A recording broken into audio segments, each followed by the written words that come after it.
Hi hello welcome back to the channel. ఈరోజు pizza అయితే చూసేద్దామా ఎలా చేయాలి ఏంటి అనేది. సో ఇక్కడ 3 కప్స్ మైదా అయితే తీసుకున్నాను. నేను ఈ కప్తో తీసుకున్నా. మీరు ఏ కప్తో తీసుకున్నా ఆ కప్తోనే కొలత అయితే వేసుకోండి అనమాట.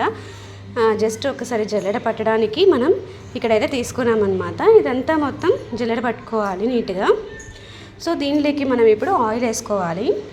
ఈ పిజ్జా మొత్తం ప్రాసెస్ నీట్గా ఫస్ట్ నుంచి ఎండింగ్ వరకు చూడండి, లేకపోతే మీకు మధ్యలో మిస్ చేస్తే మా పిజ్జా డవ్ అనేది సరిగ్గా పొంగకపోతే మాత్రం అది బాగా రాదనమాట. ఇప్పుడు మనం 1/4 కప్తో ఆయిల్ వేసాం కదా, సో ఇదంతా బాగా మిక్స్ చేసుకోవాలి ఆయిల్ అంతా కలిసేలాగా. సో దీనిలోకి మనము ఎగ్స్ ఏవి వేయమన్నమాట. బట్ ఇంగ్రీడియంట్స్ అనేవి కరెక్ట్గా క్వాంటిటీలో ఉండాలి, లేకపోతే డవ్ అనేది పొంగదు సరిగ్గా. సో ఇప్పుడు కొద్దిగా సాల్ట్ అయితే యాడ్ చేస్తున్నాను దానికి తగ్గట్టుగా. మనకి మరి డవ్ చేసిన తర్వాత దాని బేస్లో అయితే మనకి కొంచెం పిండి ఉండాలి కదా, సాల్టీగా లేకపోతే అది టేస్ట్ అనేది మారిపోతుంది అనమాట. సో ఒక స్పూన్ సాల్ట్ అయితే సరిపోతుంది. అంతా బాగా కలుపుకున్న తర్వాత ఇక్కడ చూపిస్తుంది మాత్రం వెరీ ష్యూర్గా దీంతో ఇలానే చేయాలన్నమాట. ఇదేంటి అంటే ఈస్ట్ని, డ్రై ఈస్ట్ మనకి పౌడర్ బయట దొరుకుతుంది. దాన్ని మనకి గోరువెచ్చని పాలల్లో కానీ నీళ్ళల్లో కానీ తీసుకోవచ్చు. ఆ డ్రై ఈస్ట్ యాడ్ చేసి గోరువెచ్చని నేనైతే పాలల్లో యాడ్ చేశాను. గోరువెచ్చని పాలల్లో అది యాడ్ చేసి దానిలోకి తర్వాత కొంచెం షుగర్ కూడా యాడ్ చేశాను. మీరు ఒకవేళ కావాలంటే అన్నీ కూడా దీనిలో సపరేట్గా వేసుకోవచ్చు అనమాట. అంటే డ్రై ఈస్ట్ ఒక స్పూను, తర్వాత ఒక స్పూన్ వచ్చేసి షుగర్, తర్వాత దాంట్లోకి గోరువెచ్చని పాలు. ఇప్పుడైతే గోరువెచ్చని పాలు వేస్తున్నాను కదా, ఇవి ఖచ్చితంగా గోరువెచ్చగా ఉండాలి. ఎందుకు అంటే గోరువెచ్చగా ఉంటేనే ఈస్ట్ అనేది ఫర్మెంట్ అవుతుందన్నమాట, ఫర్మెంట్ యాక్టివ్ అవుతుంది. సో అప్పుడు అది యాక్టివ్ అవుతేనే ఇక్కడ పిండి అనేది మనకి ఫర్మెంట్ అయ్యి పొంగుతుంది అనమాట.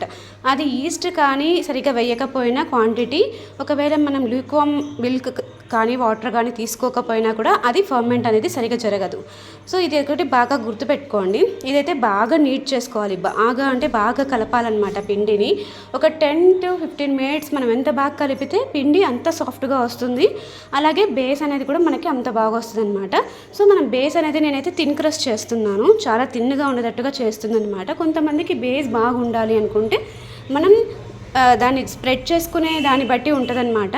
సో ఇలా అయితే మొత్తం కలిపేశాను నేను. మీకు ఏ విధంగా వస్తే ఆ విధంగా అయితే పిండిని అయితే మొత్తం నీడ్ చేయొచ్చు అనమాట. బాగా నీడ్ చేసుకోవాలి. ఏమంటే సో ఇది మాత్రం ఖచ్చితంగా చేయాల్సిన ప్రాసెస్. ఈస్ట్ది మాత్రం మర్చిపోకండి. సో అలాగే ఖచ్చితంగా 1 table spoon 1.5 table spoon east పడుతుంది, 1 టేబుల్ స్పూన్ షుగర్ పడుతుంది. మీరు షుగర్ పౌడర్ కూడా వేసుకోవచ్చు కావాలంటే. ఇదంతా ఖచ్చితంగా చేయాలన్నమాట. ఇక్కడ ఏ క్రాక్స్ లేకుండా నీట్గా డౌని ప్రిపేర్ చేసి దాని మీద ఒక స్పూన్ ఆయిల్ వేసేసి నీట్గా చేసుకొని ఒక బౌల్ లాగా దాన్ని దానిలో ఒక గిన్నెలో వేసేసి మూత పెట్టేయాలి. ఇది వచ్చేసి 2.5 అవర్స్ మాత్రం అలాగే కదల్చకుండా పెట్టేసేయాలి. ఎందుకు అంటే ఇప్పుడు వింటర్ కదండి, సో మనకి వింటర్లో అంత త్వరగా ఫర్మెంట్ అవ్వదు కాబట్టి ఒక 2.5 అవర్స్ పడుతుంది. ఒకవేళ సమ్మర్లో అయితే 1.5 అవర్ 2 అవర్స్ కూడా సరిపోతుంది అనమాట. ఇంకా సో మనకి టాపింగ్స్ కావాలి కదా, సో ఈ టాపింగ్స్కి మనకి మీరు ఏ టాపింగ్స్ వేసుకోవాలి అనుకుంటే అవన్నీ వేయచ్చు. బట్ నేను ఇక్కడైతే స్వీట్ కార్న్, బేబీ కార్న్, తర్వాత వచ్చేసి అదేంటి క్యాప్సికమ్, ఆనియన్, టమోటా ఇవన్నీ వేసాను చూద్దురు కానీ. ఇప్పుడు నేను బేబీ కార్న్ అయితే కట్ చేసుకున్నాను. ఇవైతే ఆయిల్లో డీప్ ఫ్రై చేసుకుంటున్నాను. ఇవి ఎందుకు డీప్ ఫ్రై చేశాను అంటే ఇక్కడ మామూలుగా ఇలాగే వేస్తే మనకి స్టీమ్ అవ్వదు. ఇంకొకటి ఇది నాన్ ఓవెన్ కదా, ఓవెన్లో కాకుండా చేస్తున్నాం కాబట్టి ఇది అంత త్వరగా ఉడకవన్నమాట. పచ్చి పచ్చిగా అట్లే క్రంచీగా ఉంటాయి. ఆల్మోస్ట్ డీప్ ఫ్రై చేసినా కూడా మనకు క్రంచీ అలాగే ఉంటుంది అనమాట.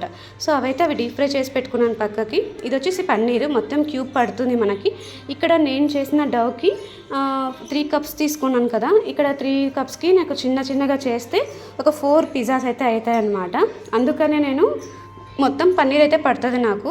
సో అందుకే మొత్తం పన్నీర్ని మనకి ఎలా పీసెస్ కావాలో అలా పీసెస్గా చేసేసాను. లావుగానే చేసుకున్నాను, మరీ సన్నగా కాకుండా మరీ పెద్దగా కాకుండా ఒక మీడియం సైజులో అయితే చేసేసుకున్నాను. ఎందుకంటే బాగా తింటారనమాట పిల్లలు. సో ఇవన్నీ టాపింగ్స్ అనమాట. క్యాప్సికమ్, సో చూపించాను కదా, sweet corn, baby corn, paneer, ఇవి ఇలా డవ్ అయితే బాగా పొంగింది. మీరు చూసారు కదా. మళ్ళీ ఒకవేళ బ్యాక్ వెళ్ళి చూసుకోండి, అలా డబుల్ సైజ్ కూడా కాదు, ట్రిపుల్ సైజ్ అవుతుందన్నమాట. అది ఒక్కొక్కసారి 4 సైజ్, మ్యాక్సిమం ట్రిపుల్ సైజ్ వరకు అయితే అవుతుంది. ఆ పిండిని మళ్ళీ మొత్తం అదిమేసుకుంటే యాజ్ యూజువల్గా మళ్ళీ సేమ్ పొజిషన్కి వస్తుంది. బట్ కాకపోతే అది ఫర్మెంట్ అయి ఉంటుంది. అప్పుడు చాలా మెత్తగా అయిపోతుంది అనమాట పిండి అనేది. సో దీన్ని మనకి ఎన్ని పార్ట్స్ కావాలి, సో నేను చేసేది చిన్న పిజ్జానే కాబట్టి అంటే మీడియం సైజ్ పిజ్జా అనమాట. ఇది రెగ్యులర్ కాదు, అలానే లార్జ్ కాదు, మీడియం సైజ్ పిజ్జా చేశాను. సో ఈ మీడియం సైజ్ పిజ్జా కాబట్టి మనకి ఫోర్ పార్ట్స్ అయితే చేసుకున్నాను నేను. ఇంకా దీనికి కొంచెం పౌడర్ వేసుకొని మైదా పిండి, దీన్ని మనకి ఏ సైజులో కావాలంటే ఆ సైజులో దాన్ని ఒత్తేసుకోవడమే. సో ఇది పిజ్జా బేస్ ఎలా చేయాలి అనేది, మనకి పిజ్జా బేస్ చాలా ఇంపార్టెంట్. పిజ్జా బేస్ మంచిగా వస్తేనే మనకి పిజ్జా అనేది టేస్టీగా వస్తుంది అనమాట. మనం అనుకుంటాం ఏముందిలే అని, టాపింగ్స్తో కూడా ఉంటుంది, బట్ కానీ అదంతా పైన మాత్రమే. పిజ్జా డవ్ బాగుండి పిజ్జా బేస్ మెత్తగా ఉంటేనే మనకి పిజ్జా టేస్టీగా ఉంటుంది. సో నేను ఆ సైజులో అయితే నేను దాన్ని ఒత్తుకున్నాక ఒక ఫోర్క్ కానీ ఏదైనా తీసుకోవచ్చు. అలా కొంచెం దాని మీద అంతా కచ్చులుగా అలా పెట్టేసుకుంటే బాగుంటుంది. కొంచెం ఏవైనా బబుల్స్ ఉన్నా ఎయిర్ బబుల్స్ అవన్నీ రిలీజ్ అయిపోతాయి, నీట్గా ఉంటుంది, పిజ్జా డవ్ బాగా వస్తుంది. నేను ఇక్కడ నాకు ఫోర్క్ కనిపించలేదు, సో అందుకనే ఇక్కడ ఉన్న సిజర్తోనే ఇలా పెట్టేశాను అనమాట మొత్తం అంతా. ఇప్పుడు మనం ఓవెన్లో అయితే చేయట్లేదు. నేను మామూలుగా కేక్ తీసుకుంటాను కదా, కేక్ టిన్, అదే టిన్లోనే నేను పిజ్జాను కూడా చేశాను అనమాట. పర్ఫెక్ట్గా వచ్చింది. సో మీరు ఓవెన్ ఉంటే ఇంకా మేలు, ఓవెన్ లేకుండా కూడా కుక్కర్లో అయినా చేసుకోవచ్చు, లేదా ఇలా అయినా చేసుకోవచ్చు. ఇది వచ్చేసి మొజరెల్లా చీజ్ అనమాట. మీకు ఇందాక ఫోటో కూడా చూపించాను కదా, అదే అనమాట. సో ఇది ప్యాన్ మీద కూడా చేసుకోవచ్చు. సో ఈరోజు నేను ఒకటి ప్యాన్ మీద చూపిస్తున్నాను, ఇంకొకటి కేక్ టిన్లో చూపిస్తున్నాను. దీని మీద అంతా పౌడర్ వేసుకోవాలి. ఏ పౌడర్ అంటే ఇది రవ్వ అనమాట. యాక్చువల్గా నేను ఇంట్లో ఏ రవ్వ ఉన్నా వేసుకోవచ్చు అనమాట, మనకి కింద అడుగు అంటకుండా, అంతే. ఏ రవ్వ అయినా వేసుకోవచ్చు. ఇక్కడ నేను ఓలిగ రవ్వ వేసాను, మీకు కావాలంటే బాంబే రవ్వ కూడా వేసుకోవచ్చు అనమాట. సో పౌడర్ అయితే త్వరగా మాడిపోతుంది, అలా కాకుండా ఫ్లోర్ కాకుండా మనకి రవ్వ అయితే బాగుంటుంది అనమాట. సో ఎక్కువ ఇది అవ్వకుండా. సో అలా పిజ్జా బేస్ వేసి మొత్తం దానిలో ఏమేమి ఇంగ్రీడియంట్స్ మనకి ఫిల్లింగ్ కావాలో అవన్నీ వేసేసి అక్కడ మూత పెట్టేశాను. ఇక్కడ ఫిల్లింగ్స్ నీట్గా చూపిస్తాను. సో ఇది బేస్ ఇలా తీసుకున్నాం. సేమ్ మనకి కేక్ టిన్ ఎలా చేసుకుంటామో అలాగే చేసుకోవాలి. దీనికి కూడా ఆయిల్ పౌడర్ వేసేసి, ఇక్కడైతే నేను పిజ్జా సాస్ హోమ్ మేడ్, ఇది మీకు ఆల్రెడీ ఛానల్లో ఉంది, పిజ్జా సాస్ ఎలా తయారు చేయాలి అనేది, ఆ పిజ్జా సాసే అనమాట. సో అది చూసి మీరు ఇక్కడ పిజ్జా సాస్ అయితే చేసేసుకోవచ్చు. ఇదంతా మొత్తం స్ప్రెడ్ చేసుకోవాలి. పిజ్జా సాస్ ఎంత ఎక్కువగా ఉంటే పిజ్జా అంత టేస్టీగా ఉంటుంది అనమాట. సో మీకు చీజీగా కావాలి అనుకుంటే చీజ్ 2 లేయర్స్ వేసుకోవచ్చు, లేదు అంటే 1 లేయర్ వేసుకోవచ్చు. ఇక్కడ నేను ఫస్ట్ 1 లేయర్ చీజ్ వేసేసాను, తర్వాత టాపింగ్స్ అన్నీ మొత్తం నీట్గా సెట్ చేశాను అనమాట. పన్నీర్, తర్వాత వచ్చేసి స్వీట్ కార్న్ వచ్చి బాయిల్ చేసుకున్నానండి నేను. స్వీట్ కార్న్ కూడా ఎక్కువ వేసుకుంటున్నాను, ఎందుకంటే మా పిల్లలకి బాగా ఇష్టం ఇక్కడ. సో అన్నీ వేసేసాను టాపింగ్స్, క్యాప్సికమ్, ఆనియన్, టమాటా, పన్నీర్, తర్వాత వచ్చేసి బేబీ కార్న్. సో ఇవన్నీ వేసేసాను. మీకు కావాలంటే మష్రూమ్స్, ఇంకా ఏవైనా వెజ్జీస్లో ఏమేమి ఉంటే అవన్నీ కూడా యాడ్ చేసుకోవచ్చు.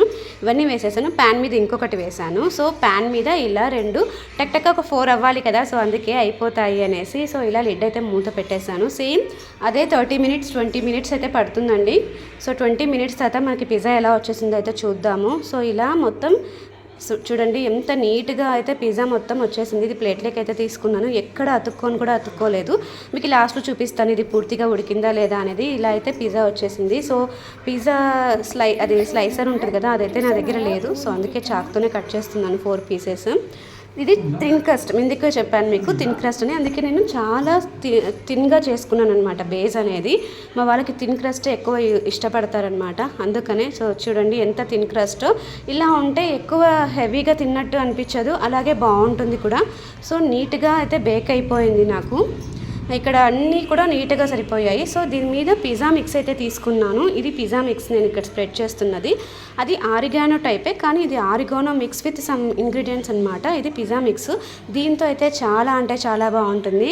మా వాళ్ళు అయితే చాలా బాగుంది అంటున్నారు. సో నేను 1 లేయర్ చీజ్ వేసాను. మీకు కావాలంటే 2 లేయర్స్ చీజ్ వేసుకుంటే కూడా ఇంకా చీజీగా వస్తుంది అనమాట. సో ఇది అండి పిజ్జా అయితే ఇలా చేసేసాను. చాలా బాగుంది కదా, నాకైతే చాలా నచ్చింది. మా వాళ్ళంతా ఫుల్ హ్యాపీ అయిపోయారు. సో మీరు కూడా జనవరి 1కి ఇలా చేసుకొని ట్రై చేయండి. చూడండి నేను చూపిస్తున్నాను కదా, ఇక్కడ బాగా లోపల అంతా మనకి కుక్ అయిపోయింది నీట్. మీరు కూడా ట్రై చేసి ఎలా వచ్చిందో చెప్పండి. Thanks for watching. Please subscribe the channel.